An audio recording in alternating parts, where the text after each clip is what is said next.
बिस्मिल्लाहिर्रहमानिर्रहीम। सवाल यह है कि हकीम साहब, मैदा मेरा बेहद ख़राब है, कोई चीज़ हज़म नहीं हो रही और इसके दर्द के लिए कौन सा कावा पीना चाहिए।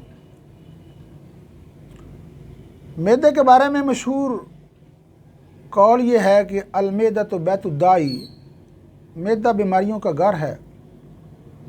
अगर मैदा ठीक हो जाए तो सारे जिस्म की इस्लाह हो जाती है, क्योंकि जो भी हम ग़िज़ा खाते हैं वो सबसे पहले स्टमक में जाती है और वहाँ पर इस पर मुख्तलिफ़ जूसेस असरअंदाज होते हैं।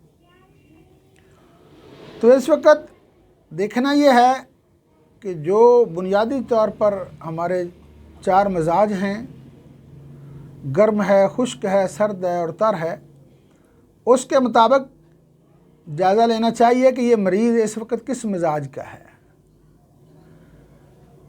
और इसका मैदा किस वजह से ख़राब है।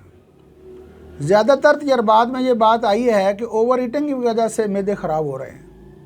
तो हमें जो अल्लाह पाक का बताया हुआ असूल है, कुलू वशरबू वला तुसरिफू, उस पर अमल करना चाहिए। और अल्लाह के नबी सल्लल्लाहु अलैहि वसल्लम की जो हदीस है कि एक हिस्सा खाने का, एक हिस्सा वहा का, एक हिस्सा पानी का, पेट के 3 हिस्से होने चाहिए, उस पर अमल करना चाहिए। सबसे पहले तो ये असूल अपने ऊपर लागू करना चाहिए। हम अपनी जो बनाई हुई चीज़ें हैं उस पर तो अपने असूल लागू करते हैं, लेकिन जो अल्लाह की बनाई हुई और हमें दी गई अमानत है उस पर ये असूल लागू करने के लिए तैयार नहीं है। अगर अल्लाह के हुक्म और नबी के तरीके पर हम अमल करें तो हमारा मैदा 100% ठीक हो सकता है। अगर हमारा मिजाज सर्द है तो फिर हमें गर्म कावे का इस्तेमाल करना होगा। अगर गर्म है तो हमें सर्द कावा इस्तेमाल करना होगा। अगर खुश्क मिजाज है तो हमें तर कावे का इस्तेमाल करना होगा। अगर तर है तो हमें फिर खुश्क कावे का इस्तेमाल करना होगा। तो पहले तो हमें अपने मिजाज का जो है वो जायज़ा लेना चाहिए। इस वक्त हमारे पाकिस्तान में ज़्यादा लोग जो हैं वो 2 नंबर मिजाज के हामिल हैं। खुश्क सर्द मिजाज ज़्यादा लोगों का है, तो उसके लिए उनमें ज़्यादा मैदा उनका ख़राब हो रहा है। तो उसके लिए ज़रूरी है कि हम अदरक की बारीक बारीक काशें लें,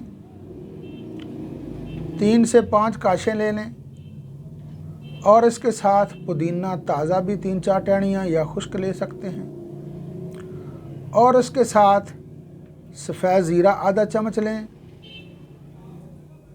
तो ये हमारा बेहतरीन कावा बन जाएगा। इसको उबाल के और इसके अंदर 1 चम्मच शहद डाल लें तो ये हमारे खुश्क सर्द मिजाज और गर्म तर मिजाज के लिए ये इंतहाई मौसर होगा। तो इसके अलावा अगर मिजाज खुश्क गर्म है या गर्म खुश्क है तो उसके लिए कावा ये है कि आप इसी कावे को तब्दील कर सकते हैं कि अदरक की काशें 5 से 7 और आधा चम्मच सफ़ेद ज़ीरे का और 3 से 5 छोटी इलायचियाँ डाल सकते हैं। तो इस तरह जो है वो हमारे जो है वो मैदा अपना काम भी शुरू कर देगा और उसकी जो दर्द है वो भी ठीक हो जाएगी। तो मैं एक बात की वजाहत और कर दूं कि अगर खुश्क सर्द मिजाज लोग जो हैं वो अदरक, पुदीना, सफ़ेद ज़ीरा और उसके अंदर दालचीनी का भी इस्तेमाल कर लें तो वो भी ज़्यादा मौसर साबित हो सकती है। अल्हम्दुलिल्लाह, ये तजर्बे की बात है। अल्लाह पाक जो है वो इस तरह अगर हम मैदे को ग़िज़ाओं से भरपूर नहीं करेंगे बल्कि इत्तेदाल के साथ खाना खाएंगे तो इंशाअल्लाह हमारा मैदा ठीक हो जाएगा।